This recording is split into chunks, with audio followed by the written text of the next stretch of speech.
দুয়ারে সরকারে দুই গোষ্ঠীর মধ্যে দ্বন্দ্ব। টেবিল পেতে পরিষেবা দেওয়া নিয়ে দুই গোষ্ঠীর বিবাদে উত্তেজনা ছড়ায়। পরিস্থিতি নিয়ন্ত্রণে আনতে হুগলি গ্রামীণ পুলিশের অতিরিক্ত পুলিশ সুপারের নেতৃত্বে বিশাল পুলিশ বাহিনী ঘটনাস্থলে। এই ঘটনায় নাইটা মাল পাহাড়পুর গ্রাম পঞ্চায়েতের উপপ্রধানের দেহরক্ষী বন্দুক বার করেছে বলে অভিযোগ উঠেছে। কোনো রাজনৈতিক দলের নেতা কর্মীরা ক্যাম্পের ভিতরে প্রবেশ নিষেধাজ্ঞা জারি পুলিশের। ঘটনা তারকেশ্বরের নাইটা মাল পাহাড়পুর গ্রাম পঞ্চায়েতের ক্ষুদ্ররামপুর হাই স্কুলে। স্থানীয় সূত্রে জানা গেছে, গতকাল থেকে নাইটামাল পাহাড়পুর গ্রাম পঞ্চায়েতে ক্ষুদ্ররামপুর হাই স্কুলে শুরু হয়েছে দুয়ারে সরকার ক্যাম্প।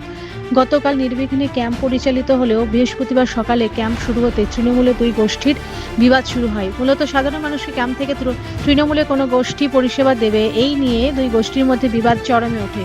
তারকেশ্বরের বিধায়ক রামেন্দু সিংহ রায় ও নাইটামাল পাহাড়পুর গ্রাম পঞ্চায়েতের উপপ্রধান শেখ মনিরুলের আকাশ গোষ্ঠীর বিবাদের আগেও দেখা গেছে দুই পক্ষের মধ্যে লাঠালাঠি হয় বলে দাবি ক্যাম্পে আসা সাধারণ মানুষের। তখনই উপপ্রধানের দেহরক্ষী বন্দুক বার করে দুয়ারে সরকারের ক্যাম্পে গন্ডগোল হচ্ছে বলে খবর পেয়ে ঘটনাস্থলে আসেন অতিরিক্ত পুলিশ সুপার সিআই তারকেশ্বর বিশাল পুলিশ বাহিনী। হুগলি গ্রামীণ পরিষেবা অতিরিক্ত পুলিশ সুপার কৃষ্ণু রায় জানান, একটা ঝামেলা হয়েছিল নিজেদের মধ্যে, পরিস্থিতি নিয়ন্ত্রণে আনা হয়েছে। তবে ক্যাম্পের মধ্যে রাজনৈতিক কোনো নেতা কর্মীকে প্রবেশে নিষেধাজ্ঞা জারি করা হয়েছে। পুলিশ মোতায়েনের পর আবার দুয়ারে সরকারি ক্যাম্প শুরু হয়। তারকেশ্বর থেকে আশিস কুমার ঘোষের রিপোর্ট। ছিল আপনারা প্রথম দিনও ছিল, আজকেও ছিল। কি দেখলেন আজকে? দুপক্ষই এসেছি, ওরা ও পাশে টেবিল পেরেছে, এ পাশে টেবিল ফেবিল সব ফেলে দিল, ফেলে দিয়ে তোকড়মোকড় হয়। তোকড়মোকড় হতে হতে গার্ডটা পিস্তল বার করে ফেললো, গালাগালি খিস্তি। পিস্তল বার করে ফেললেন? কে পিস্তলটা বার করলো? ওই যে আপনার সঙ্গে যে গার্ডটা থাকে, আচ্ছা, ওই সিসি ক্যামেরা ধরা পড়ে যাবে। যাই হোক, এই পর্যন্ত তারপর পুলিশ এলো আসতে, দুপক্ষকে জয়েন্ট ভিডিও এলো, এসে বললো সরকারি প্রতিনিধি দিয়ে ফিলাপ হবে, সব যে যার বাড়িয়ে চলে যাবে। সবাই বেরিয়ে চলে গেল। কি নাম আপনার? আর তরুণ মাঝি। তরুণ মাঝি। সৃষ্টি হলো যে একটা ছবি ভাইরাল হয়েছে, দেখা যাচ্ছে যে আপনার সিকিউরিটি নাকি বন্দুক বের করছে। কি পরিস্থিতির সৃষ্টি হয়েছিল এর জন্য বন্দুক বের করতে হলো? ঘটনা হচ্ছে, এখানে আমি ওই পঞ্চায়েতের উপপ্রধান, আমার প্রধান সদস্য সবাই ওখানে বসেছিল। হঠাৎ করে কিছু বিজেপি ছেলেগুলো আসে, তারা এসে ওখানে বসতে দেবে না আমাদের, মানে একটা বিশৃঙ্খলা করার চেষ্টা করেছিল। তখন আমাকে ধাক্কাধাক্কি করতে যায়, আমার সিকিউরিটিকে ধাক্কা দেয়। তখন সিকিউরিটি নিজের আর্মস বাঁচাবার জন্য, যে তার আর্মসটা না ছিনতাই হয়ে যায়, তখন সে আর্মসটাকে হাতে বের করে রেখেছে।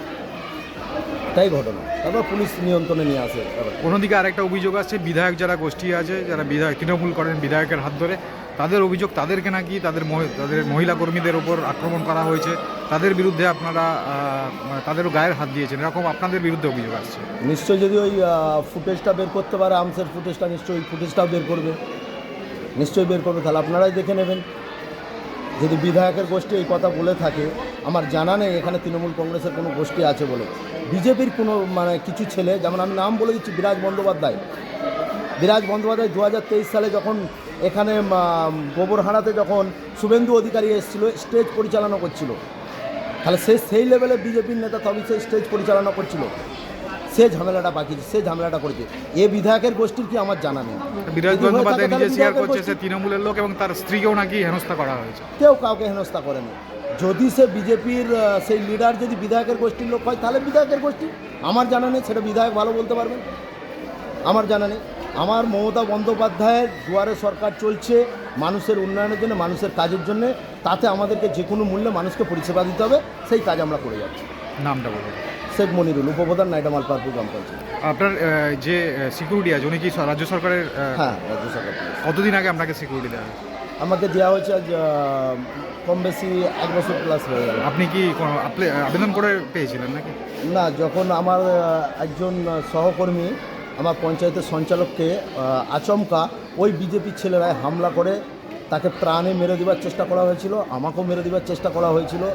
তার 52খানা সেলাই হয়েছে, সে কোনো রকম নসিবের থেকে তাকে উপরওয়ালা বাঁচিয়ে দিয়েছে, সে বেঁচে আছে। তারপরেই আপনি আবেদন করেছেন? হ্যাঁ, তারপরেই